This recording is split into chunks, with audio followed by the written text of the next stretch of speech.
We begin with breaking news right off the top of this program with regard to that case in Colorado. That case, the Watts case. It turns out there are a lot of developments in that case. Those autopsies, now almost 2 months since those 2 little girls were murdered and their mother died as well.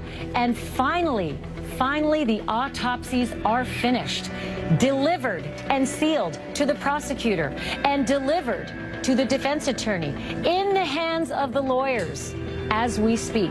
It has been a long-fought process. What could have taken all that time for autopsies to be delivered? As far as you and me, we don't get to know what's in those autopsies. We don't even know cause of death. It's because it's sealed, but it doesn't mean it's sealed forever. That is still up in the air as to when we will know cause of death. And there is even more breaking news to tell you about tonight, and that is that Shanann Watts did not have a will. We know this because important paperwork has just been filed. It's her probate paperwork, her family, the family that came to Colorado to tie up loose ends, to pick up some of her things and the children's things from that home, and to attend a memorial service. Looks like they are also filing important paperwork to hash out just what goes where now that she is dead, Bella's dead, Cece's dead, and Chris Watts is still alive. I want to bring in Kyle Peltz, our crime and justice producer, who's just gotten his hands on these documents. There's a lot that's in here that's interesting, and there's a lot that's in here that isn't. But what might be missing that's fascinating is the fact there's no will. Right. We know Shanann's family, as we reported, was in Colorado last week moving items from the house. Now we know they were also at the courthouse, apparently dealing with the fact that Shanann did not have a will. So what's fascinating in these documents, I'm noting, is some of the technical language that most people wouldn't think twice about when filling out a formal piece of court paperwork. Check off boxes, perfunctory questions and answers. But some of these are really sad. I mean, when I look at them, I look at them with a completely different prism now, given the fact that they're having to fill out who survived her. And I think maybe what's most telling is that they had to fill out who didn't survive her. Right, and I think we have a graphic of this, but there's a line, and it stuck out to me as well, in these probate documents where it asked if Shanann had any surviving children, and there's a box checked no. Also notable, and you can see it there, Chris Watts, his address there is listed as the Weld County Jail now.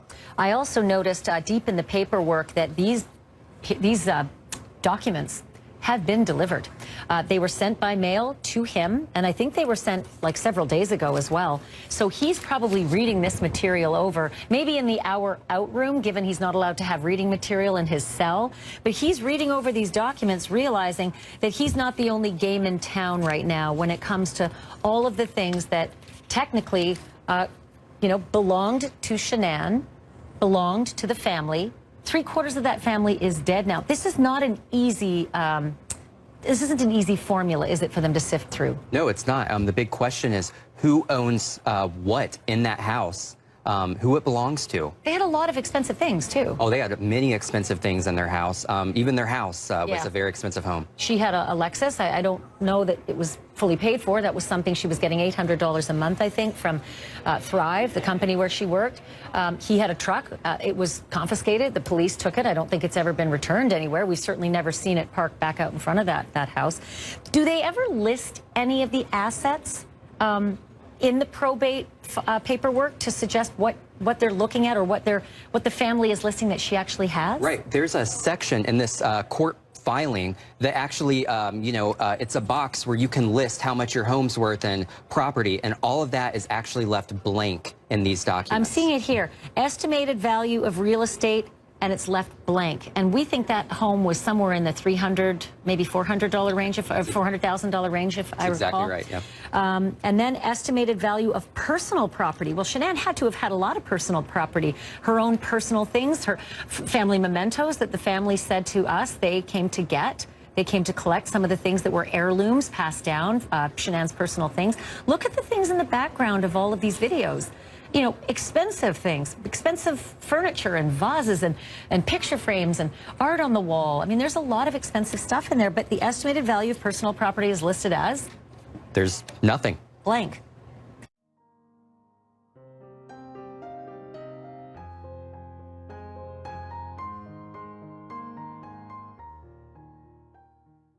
Might not have seen her in years, especially since she'd moved across the country. But if you were friends with Shanann Watts on Facebook, you knew what her life was like. Because Shanann was not shy about posting videos, putting so many videos on her Facebook of her girls and of her husband and even of their cute little dog Dieter. And she live streamed right from the living room of that beautiful Colorado home. And if you ever pictured Shanann at home, you probably pictured her with phone in hand, ready to capture anything that happened. In fact, a family member telling me Shanann was never, ever, ever without that phone, which makes you wonder just where her phone was when she got back from that business trip, where her phone was while she was being killed, and why that phone apparently ended up wedged between the cushions of the upstairs sofa. Joining me now, Karen Smith, a retired detective with the Jacksonville Sheriff's Office and forensics specialist as well. Karen, thanks so much for being here. I need you to walk me through this. I have gone over so many scenarios in my mind. Why that phone was discovered between the cushions on the sofa upstairs at the landing. If you go up to the second floor of the Watts home, there's a landing, and it's kind of like a family room landing with that sofa right there.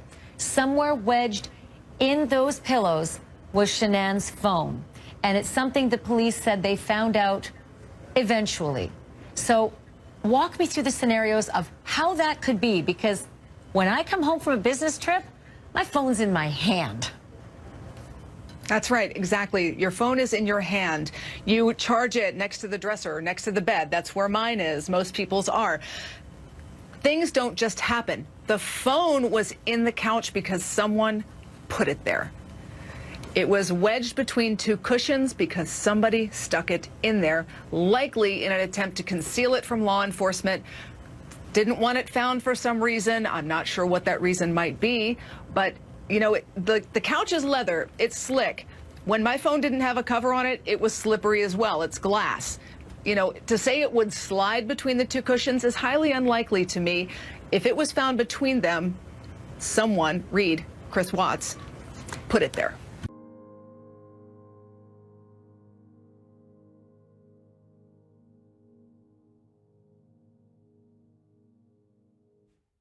Kyle, the notion that this family, after all they have gone through, trying to deal with the reality of losing their daughter, their granddaughters, burying them in North Carolina, found themselves on a phone call, the first confrontation with Chris Watts since they lost Shanann. That was the big question today. We knew they had a phone call scheduled. Would Chris Watts himself actually be on that call?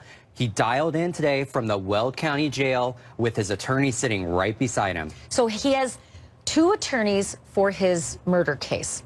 And the DA has been very clear to us, hey, this probate issue that has been launched by Shanann's family, this is not part of the criminal case. This is not part of the DA's office. This is a civil matter separate from us.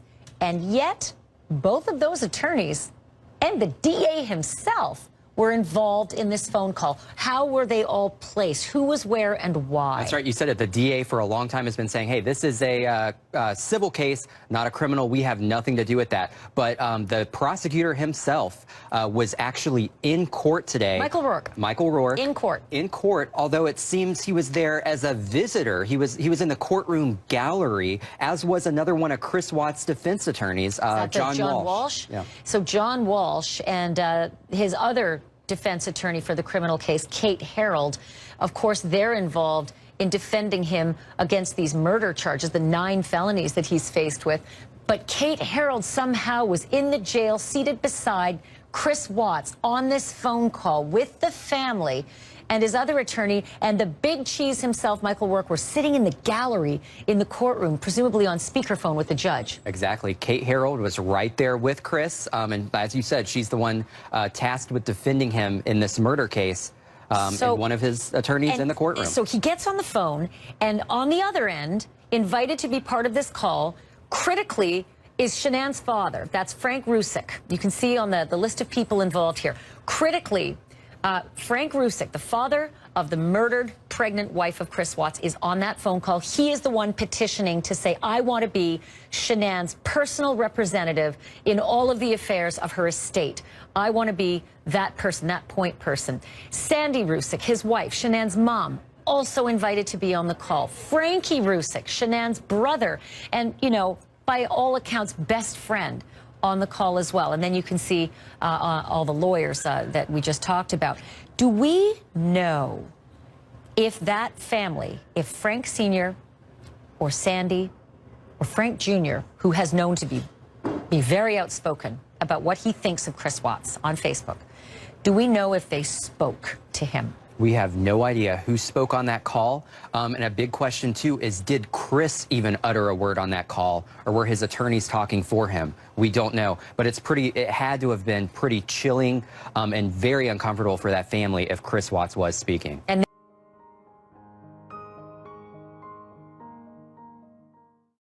when I take my makeup off, you always want to, two things first, wash your hands, and two, wash your makeup off first. Always wash your makeup off first before washing it with cleanser. Hey Chris? Yes, babe. Can you grab me my charger with the wall plug, please? My hands are wet. There you go. Why is what, Sharon? I'm gonna wash my makeup off. Again, guys, no judgment after this video here. I'm really surprised. Chris is like, I'm surprised you're doing it. I was like, I know. He knows me. I should make Chris go pour me a glass of wine. Hey, Chris. He's doing laundry. I hear him in the laundry room.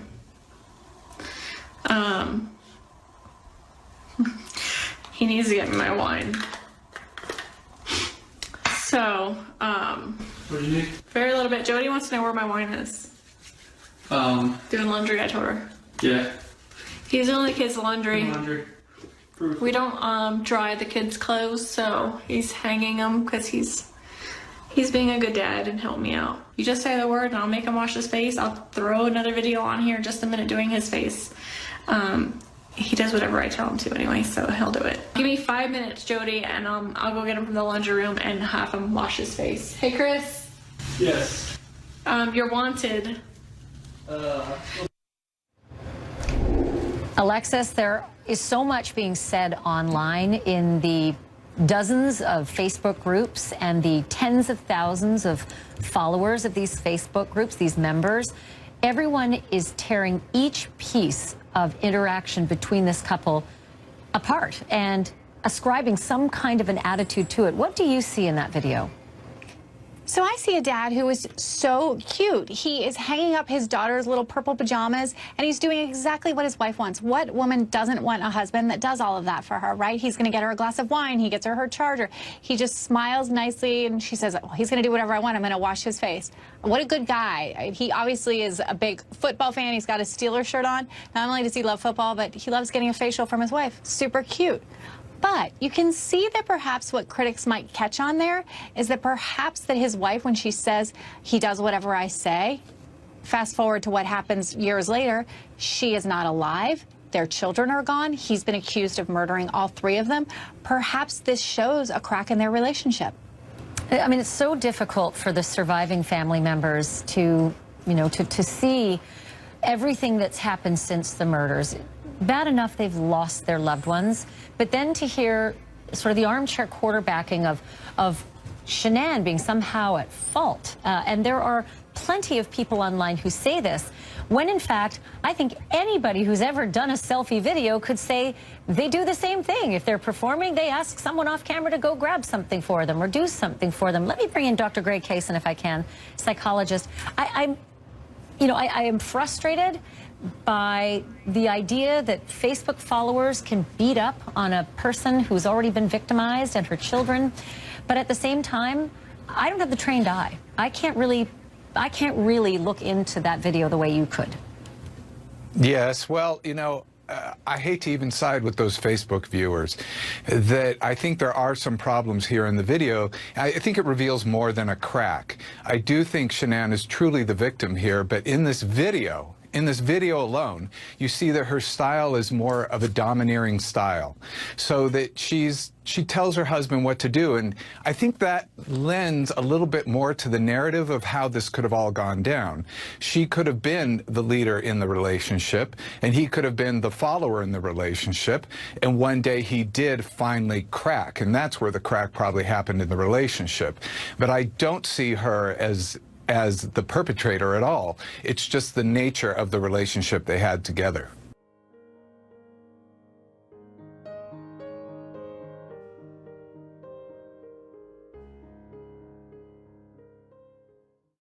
Look, I don't understand the defense position here being so cavalier about the results. I wouldn't want those results out. I would take a definitive position here because both sides need to protect witnesses. Both sides need to protect taint, not just one side or the other. The prosecution is zeroing in right now on their experts, who they're going to have consult, who they're going to have testify at trial. So protecting that information is actually important, and it works to protect both sides. Well, let me read something from the defense motion, and it's about Chris Watts' rights being damaged. This was language, and I'm going to ask our control room to grab that full screen number 4 for me, because I think this is really telling. It's kind of legalese, but it gets really, I guess it really gets down and dirty to what the defense wants the public to know. And let me read here. Mr. Watts' rights to a fundamentally fair proceeding and ultimately a fair and impartial jury at trial have been so substantially damaged in this case, it does not seem that any prophylactic order, at least on the narrow issue of whether the autopsy should be released, can serve to salvage the wreckage of those rights which may remain. It's really dramatic stuff if you're a lawyer. It's maybe not as dramatic for a Hollywood script, but it's dramatic stuff if you're a lawyer. I'm trying to get to what this means, Rini. Are they trying to suggest over and over and over and over again to anyone who will listen, juries or judges, we're already doomed in this process? They have to. It's a murder case with the penalty being death. They have to raise it and re-raise it and re-raise it and say that it so cumulatively impacts this man's rights that he cannot have a fair trial. They have to set up an appeal from the beginning before they've even tried the case. So they will continue to re-raise it. Okay, so there's this other little nugget, and again, it sounds kind of legalese, but I'm going to get to it, so you have to kind of bear with me, and this question's for you, Pat. This is from the defense motion about these autopsy results, basically saying, you know, go ahead, court, make your decision. It doesn't matter either way for us if you release those autopsies to the public or not. But this is from full screen number 2. That's for our control room, if you want to just pull this one up. And this says, the government has made no further proffer with respect to which witnesses it intends to interview that have not been interviewed, nor how those witnesses, what they have to say, could be impacted by the contents of the autopsies. I'm no lawyer, Pat, but it sounds to me like they're angling for the prosecution to give them a list. We want to know who you're talking to. It sounds to me, it's a lot like me watching my dog chase its tail. I mean, that's what I feel like when I read some of these motions. And of course, your lawyer can speak more profoundly to this, but they're trying to make this argument that all this damage has been done, and it's so blatant and it's irreparable, and that's really what they're pinning the case on, that you haven't told us who the witnesses are, and so how do we know whether witnesses can be tarnished? It's just like these circular arguments. Now, I'm not saying they're bad attorneys. I'm just saying, for me, as a journalist, what point are they trying to make? And the point is that they're just trying to slam as much against the wall to say that this guy has been damaged and can't get a fair trial as they possibly can.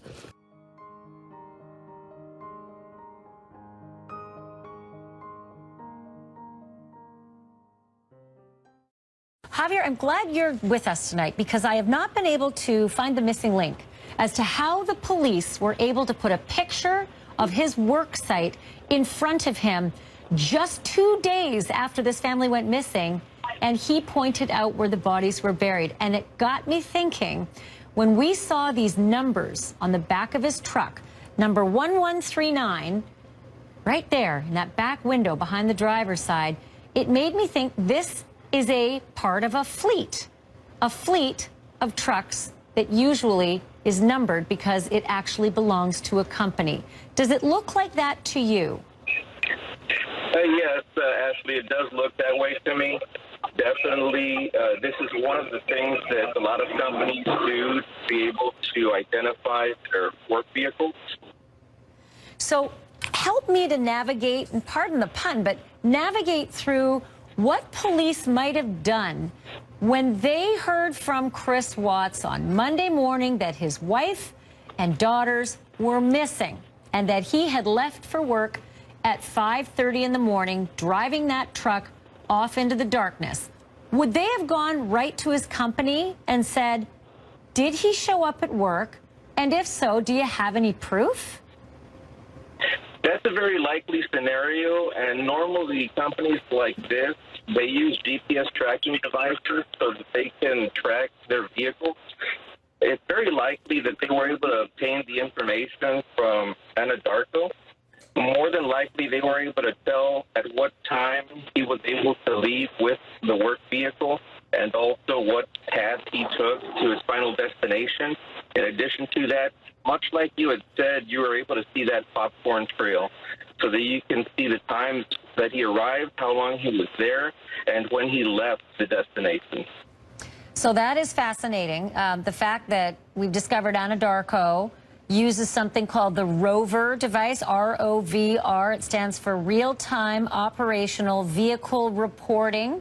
And what it is essentially is a tracking system. And it tracks, you know, workers and their vehicles. And like you said, their patterns, their driving, all sorts of things, like when they get to a site, what time they arrive, how long they stand there at that site with that vehicle, what route they took to the site, and when they leave the site. So then, Javier, by that kind of data, would it tell us exactly how long Chris Watts spent at that work site after he left his home at 5:30 in the morning?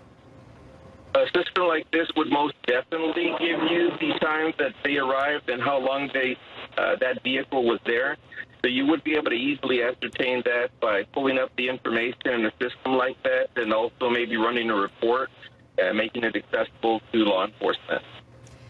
What we found so intriguing is before Chris Watts gave his alleged confession to the police about where he had buried those 3 bodies on that site, they showed him this picture. I mean, not exact, but they showed him an aerial picture of his work site. And apparently what they had done is they had flown a drone over top. They had spotted a bed sheet, don't ask me how or where, whether it was something that was accidentally left behind, blew out of the back of his truck. I can't imagine he'd bury a woman in a shallow grave and leave a sheet peeking out, but they found a bed sheet somewhere around this site. But before they knew any of that, before they knew any of his confession, they were already taking a drone out to that site. Do you think it's because the GPS on that work truck, and by the way, the police call it a work truck, Shanann calls it a work truck in her videos, do you think it's because they ascertained from his tracking device on that work truck that he'd been at that site far longer than a normal workday would have had him there? That's the most likely scenario. They would be able to find out exactly where at that work site they should search. So that's one of the things that they probably did.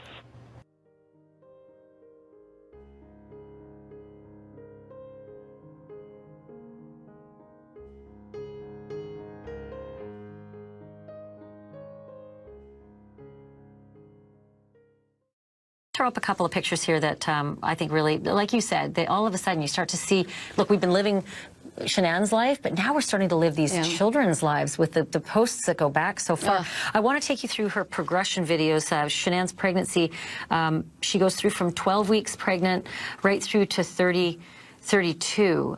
You can just see the difference. Like, she was so good about chronicling this and showing every single step of the way. This is all with Bella. I should let you know that this is all the pregnancy with Bella back in 2013. And it was July through October. And eventually Bella was born December 17th in 2013. And let me just read you this post about the day they found out that they are pregnant, because I think it's very telling. The day we found out we were pregnant with you, April 16th, 2013. And the pictures of the test there. And Chris makes a comment, and he says, OMG, I was so happy when your mother told me she was pregnant. I felt extremely lucky. I can't wait to meet you in December. And then Shanann also posts going to a baseball game. And once again, Chris comments. Shanann says, Bella's first Rockies game, 18 weeks and 2 days. And Chris Watts says, we had a good time at the game. Your mom had a soda and cotton candy, and she said she felt you kicking like crazy. This is sort of like almost communicating with the growing little baby in his wife's stomach. And you think about what he's accused of doing right now with the growing little baby in his wife's stomach. He's accused of murdering that baby as well this summer. Let me bring in Tom Verney on something, because I know how, Pat, you feel about it, but as a police officer, I want to know how an investigator looks at this stuff. Do you pore over these pages looking for clues, or is it just sort of the emotional stuff that the lawyers will handle at trial? Well, good evening. And yeah, the lawyers are definitely going to use that. The defense attorney will use it for whatever they feel it'll be advantageous for their case. The prosecutors may use it as well.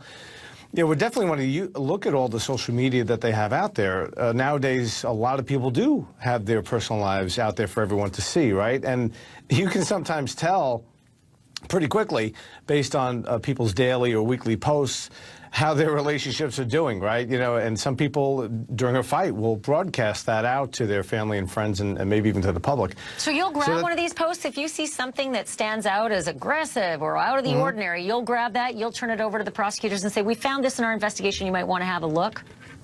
Well, yeah, I mean, in the sense that we want to see if there's been a history, maybe there was some domestic abuse that no one was aware of prior to this. Yeah, we haven't seen that. Let me keep going. Just on that vein, it's like the polar opposite. Here's Daddy's first project for you, Shanann posts, and it looks like it's obviously a high chair disassembled. And Chris has a comment. He says, it was rather easy. Your mom helped me. Again, this is communicating to Bella. It's their posts to Bella. And then Shanann posts, your daddy was sweetly reading a parenting magazine on our first visit to see you. This is May 9th, 2013. And clearly it looks like they are at the doctor's. She's going to get a checkup. And Chris puts a comment in saying, you can learn a lot from those magazines. And then August 2nd, 2013, there's just a text, but it's interesting. It's titled Kicking. Chris got to feel Bella kick tonight for the first time. He thought it was amazing. Yeah. And then on August 6th, just 4 days later, she has a post about the Bruno Mars concert, saying your very first concert, and you danced all night long. Felt like you were fist pumping in my belly. Your dad and I would stop dancing and singing to feel you. It was the best feeling in the world. We absolutely love feeling you kick and move. We cannot wait to meet you. We had so much fun at the concert. Bruno Mars put on a fantastic show. You already love music. Love you, Bella. See you soon. And clearly they had already chosen that name in August, and that baby wasn't even due until December. So then here's this romantic post, a dinner date for Daddy and I. This is posted on September 5th. 2013. 24.5 weeks here. We went to Pinocchio's, one of my favorite places, and they have a huge gluten-free menu. You kicked 17 times while I was eating caprese salad, and then kicked the entire night while I ate. You were very active. I'm going to take that as your favorite. Will be Italian food too. Love you.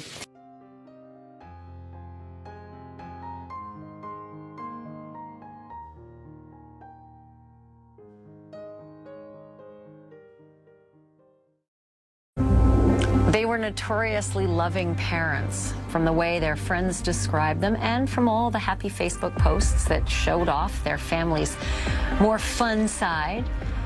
And they were no doubt the kind of parents who tucked their little girls into bed, maybe even still in those cute little pigtails they're often pictured in, when they drifted off to sleep. But sometime between August 12th and August 13th, Bella and Cece had their last bedtime. Because whether you believe Chris or the police, it seems one of the parents killed those little girls, which might be why investigators were spotted doing this, hauling out all the bedding, sheets, comforters maybe, hauling it out of the house in what looked like trash bags in the days after the Watts girls died. The question now is what those bed sheets might actually reveal, and if it could be incredibly telling. Joining me now, certified death investigator and professor of forensics at Jacksonville State University, Joseph Scott Morgan. Joe, I thought of you right away, particularly when someone on the team on this program pointed out that those bags they were using were incredibly see-through. And I want to just draw our viewers' attention to the close-ups, the close-up images of the bags, because we could see it. We could see it clear as day, that not only did it have the appearance of the shape of bedding and the softness, but the bag seemed to be easy to spot. I mean, I think we got a good image of it, a nice close image of, let's see, that's not the one, but we'll get there in a second. But when you do see it, you tend to start seeing what might look like pink and yellow and blue comforters or sheets or blankets. And we actually compared them. There were plenty of those kinds of, bed dressings all throughout the house. It's kind of fascinating, but can sheets and bedding really forensically tell us anything, like fingerprints and pressure and who might have killed the children? Can we really get there from fabric? Well, yeah.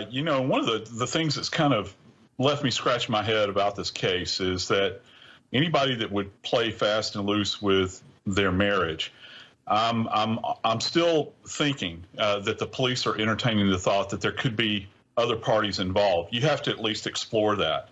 And so that brings us to this issue of individualization of evidence. And one of the things that we go to now, particularly, is DNA sample. And I want to know, we've heard the term cohabitating, that these people are living in this dwelling together, they're domiciled there. But is there some kind of outlier that is coming into this home that may have had contact that helped facilitate some of these events that's not part of the familial unit? So that's something that we would want to take a look at. Boy, that lady at work's probably shaking in her boots right now if that's the case, because if she were ever in that marital bed and there's any DNA to prove it, that just puts her square in the middle of a murder trial, doesn't it? But before you answer that, I actually want to get back to the key question here. The key question is that Chris Watts says Shanann was strangling those kids, and he saw it on the baby monitor, which would put Shanann in the rooms of both kids over their beds, right? Is there a way to possibly tell that from the bedding? Or is there any other reason that they might be able to find out the real story from the bedding? Well, I think that they want to check out every inch of this bedding, because obviously he's alluded to this, that there was specific contact. And hey, at the end of the day, people in court are going to want to hear this. You've got this last place identified by him as the point where these children allegedly met their demise. So yeah, you're going to have to examine it and see what is there. Is there hair there? Is there evidence of DNA? And I'm thinking about things like, say, for instance, there's injuries to the throat and it caused them to regurgitate sputum in some way where we have maybe a mix of blood and sputum there. That's not something you would commonly find. But that's not going to tell me whose hands. Let me ask you something else that I would not have noticed it, and I dare say people watching right now would not have noticed it, but your trained eye did. Let's go back to those plastic bags that were coming out of the house. They use these, what look like big old trash bags, but for the fact that they are super see-through. And you have an issue with that. What is it? Yeah, I do. Been doing this for a long time, Ash. I've been training cops, been training forensic investigators for a long time. One of the big no-go areas is we don't put things in plastic. And why is that? Well, you've got fragile biological evidence, and you place stuff in plastic bags, those bags begin to sweat. and it can compromise the integrity of the biological sample. That's why I always That's see the paper everything from bags. skin- I always see the picture of the big paper bags coming out of people's houses. I never thought you could fit bedding in, but just show that video of the different size of evidentiary bags that you, I mean, look at the one on the far right. You could get all the bedding into one of those. That's what you should be using, right? Yeah, the paper bag, you know, it doesn't promote sweating. And this is another thing. I'm not a big fan of commingling evidence. Let's say, for instance, we've got sheets, comforters, maybe even a mattress pad. Those things should be individually packaged and individually enumerated at the scene before they're removed. Okay. Now, you know, That's I don't know interesting. what their procedure is. I have no idea. But in a class that I would teach them not to use Separate bag for every something like piece. plastic. You know, it makes sense to me, and I'm just, you know, on TV. JSM, can you hold on for 1 second? I do have this, there's a few things that are more riveting. You got to be honest.